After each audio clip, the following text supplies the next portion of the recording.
പറയാനും മാറ്റിപ്പറയാനും കളവ് പറയാനും യാതൊരു മടിയുമില്ലാത്ത നേതാവാണ് US president Donald Trump. April 12-ന് ഒമാനിൽ വെച്ച് ഇറാനുമായി നേരിട്ട് ചർച്ച നടത്തുമെന്നാണ് ട്രംപ് അവകാശപ്പെട്ടത്. ശ്രദ്ധിക്കേണ്ടത്, ട്രംപ് പറഞ്ഞത് നേരിട്ട് ചർച്ച നടത്തുമെന്നാണ്. നേരിട്ടുള്ള ചർച്ചകളാണ് നടത്തുന്നതെന്നാണ്.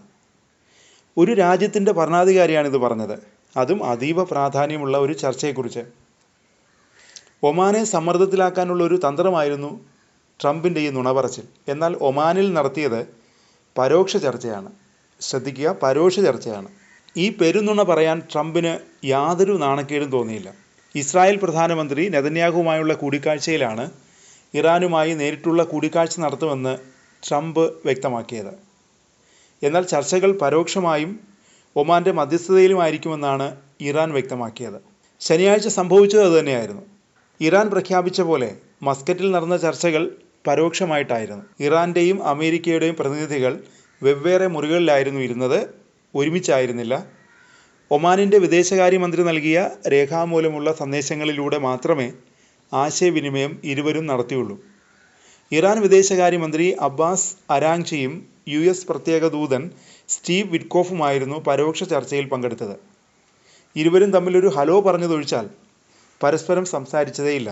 അരാങ്ചി പറഞ്ഞത് ഹാളുകളിൽ നിന്ന് അവരുടെ സ്ഥാനങ്ങളിലേക്ക് പോകുമ്പോൾ നയതന്ത്ര മര്യാദയുടെ ഭാഗമായി രണ്ട് ഉദ്യോഗസ്ഥരും പരസ്പരം അഭിവാദ്യം ചെയ്തു, അത്രമാത്രം. CNN, New York Times, Washington Post, Axios, Fox News, CBS എന്നിവയുൾപ്പെടെയുള്ള പ്രധാന US വാർത്താ മാധ്യമങ്ങൾ പരോക്ഷ ചർച്ചകളെക്കുറിച്ച് റിപ്പോർട്ട് ചെയ്തു. പക്ഷേ പരോക്ഷ ചർച്ചയാണ് നടന്നതെന്നാണ് മാധ്യമങ്ങളെല്ലാം റിപ്പോർട്ട് ചെയ്തത്.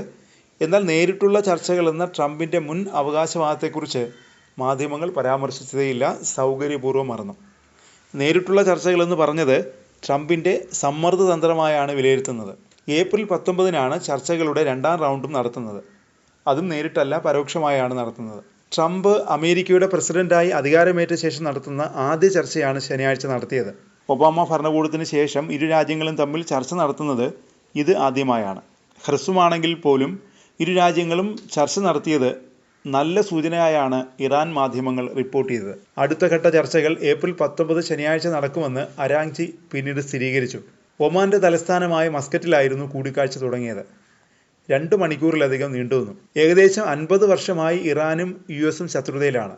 ഇരു രാജ്യങ്ങളും തമ്മിലുള്ള സംഘർഷം വർദ്ധിച്ചു വരുന്നതിനിടയിലാണ് ഈ ഉന്നതതല ചർച്ചകൾ നടക്കുന്നത്. ചർച്ചകൾക്ക് ശേഷം ഇറാൻ സ്റ്റേറ്റ് ടെലിവിഷനുമായുള്ള അഭിമുഖത്തിനിടെ അരാങ്ചി ചർച്ചകളെ ക്രിയേറ്റീവ് എന്നാണ് വിശേഷിപ്പിച്ചത്. ഫലമില്ലാത്ത ചർച്ചകളിൽ ഞങ്ങൾക്കോ മറുവശത്തിനോ താല്പര്യമില്ല. ചർച്ചകൾക്ക് വേണ്ടിയുള്ള ചർച്ചകൾ, സമയം പാഴാക്കൽ, നീണ്ടതും ക്ഷീണിപ്പിക്കുന്നതുമായ ചർച്ചകൾ, ഇതിലൊന്നും താല്പര്യമില്ലെന്നും അദ്ദേഹം പറഞ്ഞു. ഏറ്റവും കുറഞ്ഞ സമയത്തിനുള്ളിൽ ഒരു കരാറിലെത്തുക എന്നതാണ് തങ്ങളുടെ ലക്ഷ്യമെന്ന് US ഉൾപ്പെടെ ഇരുപക്ഷവും വ്യക്തമാക്കിയിട്ടുണ്ട്. എങ്കിലും അത് തീർച്ചയായും എളുപ്പമുള്ള കാര്യമല്ലെന്നും അരാങ്ചി പറയുന്നു.